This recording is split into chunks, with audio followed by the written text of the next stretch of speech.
Southwest Florida's news source. This is Fox 4 News at 6. Foreigner Corner continuing to work for answers for you about Congressman Trey Radle's behavior in office. So far, the congressman's only comments to you about his cocaine bust were that he's sorry and he wants to take responsibility for his actions. But what exactly were his actions while he was supposed to be representing you for the past year or so? Foreigner Corner's Warren Wright pushing hard again tonight to get your questions answered. Warren? Well, I submitted a list of questions to Congressman Radle's staff yesterday morning, and I'm yet to get a response. Among the questions many of you are asking, when did the congressman seek treatment? Was it only after his bust or after he knew the news would go public? Did the congressman use illegal drugs while in office, and when did he start using cocaine? When did he tell his family, specifically his wife, about the bust? And what does Congressman Radle have to say to those who think he deserves to lose his job? I'll continue to push Congressman Radle's staff for these answers until we get them. In the studio, Warren Wright, Fox 4, in your corner. All right, Warren, and we want you to know you can always get your top headlines concerning the congressman's cocaine scandal, as well as all other local news stories and weather, all in the palm of your hand. All you have to do is download our free mobile app from the iOS or Droid app store. Just search for our station call letters, WFTX. An ongoing issue for many Floridians not receiving their unemployment benefits because of a glitch with the state's website. Foreigner Corner's Christy Diamond has been working on this one, and she joins us live tonight with an update. Christy? Emily, today's the day Senator Nelson's office told me we should find out whether or not the U.S. Department of Labor will investigate this site and whether state officials are doing enough to correct the problems. But as of now, no word yet on that investigation. Several Fox 4 viewers have been contacting me asking for help. Now, I've reached out to state leaders on multiple occasions asking what's being done to fix all this. They tell me they're working on resolving technical issues, but admit some problems still do remain. I found out from state officials that the website isn't expected to be fully functioning until 60 to 90 days after its launch. That was about 30 days ago. If you are experiencing issues with the unemployment site and you need some help, you can always give us a call, 239-206-FOX4, or send us an email to news@fox4now.com. Christy Diamond, Fox 4, in your corner.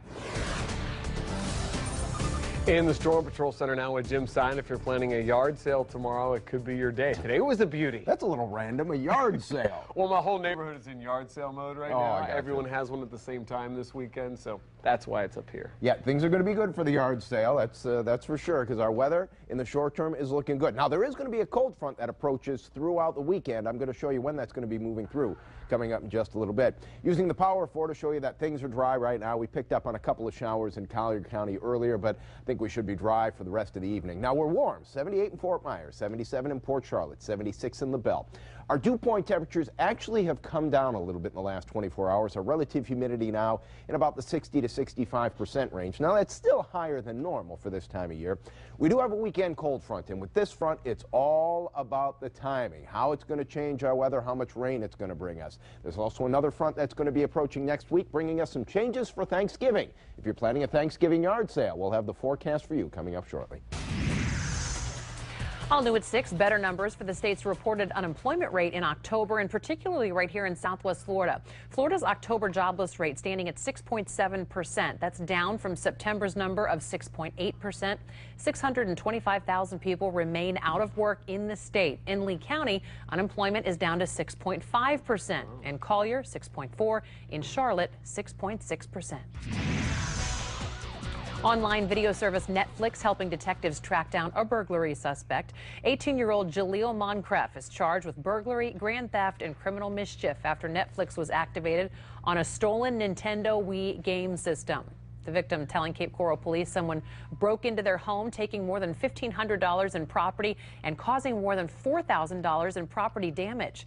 Detectives contacting Netflix to get the IP address that was being used on the stolen Netflix account. Those clues leading straight to the suspect, who detectives say confessed to the crime. It sounds like an episode of CSI, but it's a real-life case for Cape Coral Police as they use DNA evidence to nab a suspected burglar. 18-year-old Kellyan Barrett is now facing charges after dried blood was found at the scene of a burglary at the United Cerebral Palsy Center. Reportedly matches his DNA profile. The burglary happening in September with extensive damage being done to the building and $150 in cash being taken. Barrett's DNA was already on file with the Fort Myers Police Department for a sexual assault case. And Cape police staying busy arresting a suspected iPad thief. 23-year-old Adrian Gomez charged with grand theft. Police say he swiped an iPad belonging to a Suncoast beverage employee who is stocking shelves at the Sweet Bay supermarket on Cape Coral Parkway. The iPad has a value of $600. Security cameras spotting the suspect walking out the door with that iPad.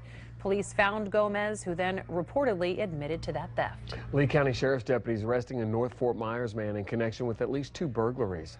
50-year-old Joseph Hallman has been charged with 1 count of damage to property and burglary of an unoccupied structure. The crime happening on Saturday. Deputies arriving to find the front door of a Subway had been smashed, as well as the front door of a neighboring business. Hallman matches the description of the suspect seen in the surveillance images. He was spotted last night and taken into custody. Investigators looking into a horrible case, an alleged sexual battery in a Lee County virtual school on-site bathroom.